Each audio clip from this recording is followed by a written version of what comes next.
Hi, I'm Dan Aubuchon, and welcome back to the Joy of Tennis Teaching.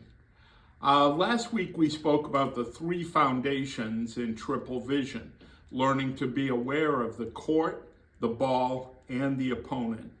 Today we're going to dive a little deeper into court awareness. Court awareness can make as big a difference in your game as anything other than stroke production.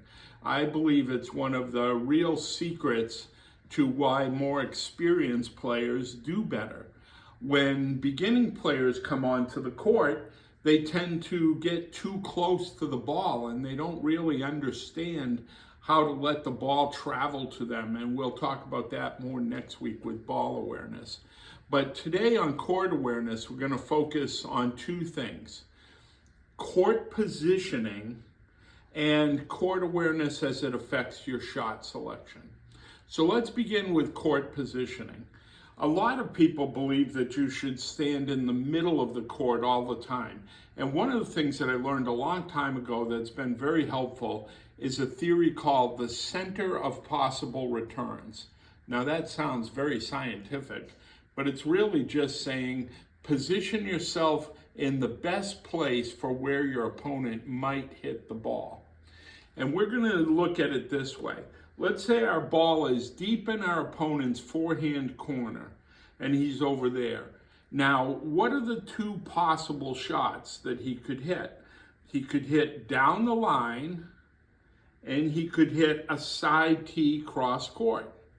Now you see what happens is this actually makes the court wider than the actual court because of that angle shot will go off the court and pull you along. So where is the center of those two possible returns? It's slightly to this side of the center mark. So if I'm going to be in the center of the possible returns, I want to be a little bit to the cross court side of the shot that my opponent is possibly going to hit. That positions me in the best place to run for the ball.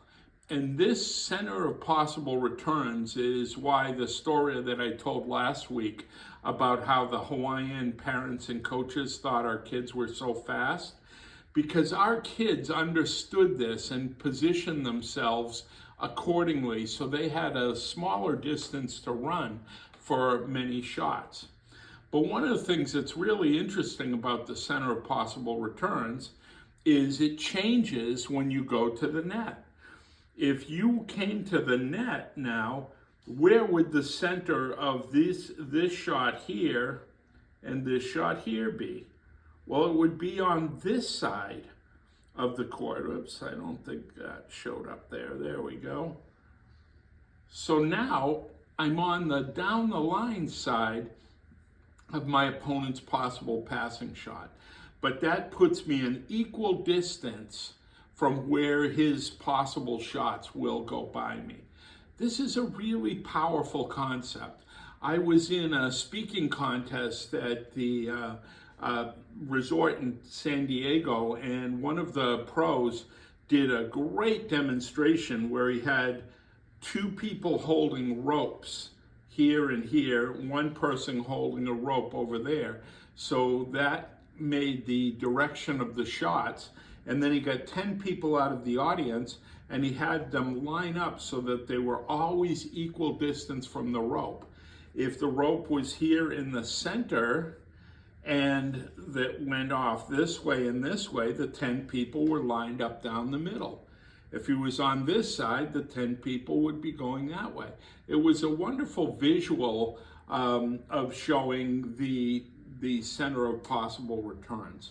So if you remember, always just put yourself in the middle of where your opponent could hit the ball. You'll become really great at court coverage.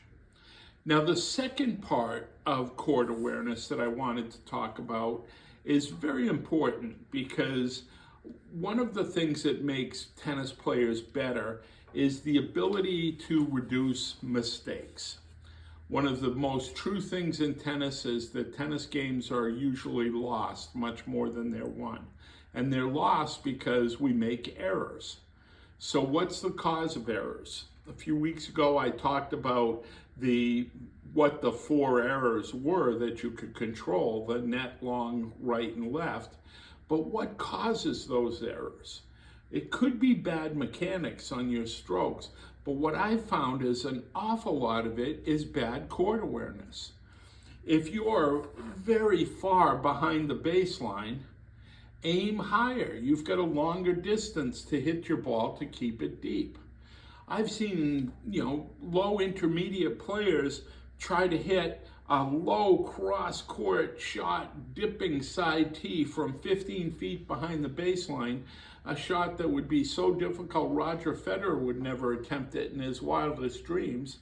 And yet they are surprised when I ask them, was that the right shot? And they said, yeah, my opponent was way over here. Well, then deep to this corner would have been the right shot. Your position on the court will influence what your possible shots are. If you're deep behind the baseline, don't try a drop shot or a side tee angle. Try to hit it deep. Maybe deep down the middle, maybe deep to either corner. If you're coming in for an approach shot, don't hit it cross court if your opponent is going to get to the ball before you can get to the proper volley position. If you're coming in for a drop shot, don't hit the ball right back deep to your opponent. They'll lob over your head. Hit what's called the counter drop shot. There's so many of these things that you'll learn over time as you're playing, but you can learn them from a good coach who understands court position and just asks you the questions. Okay, from where you are on the court right now, what are the best possible shots? Maybe deep cross court is by far the #1 choice.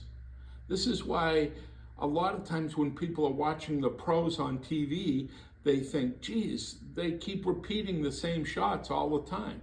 That's because their opponent has put them in a position on the court where that's the best shot for them to hit.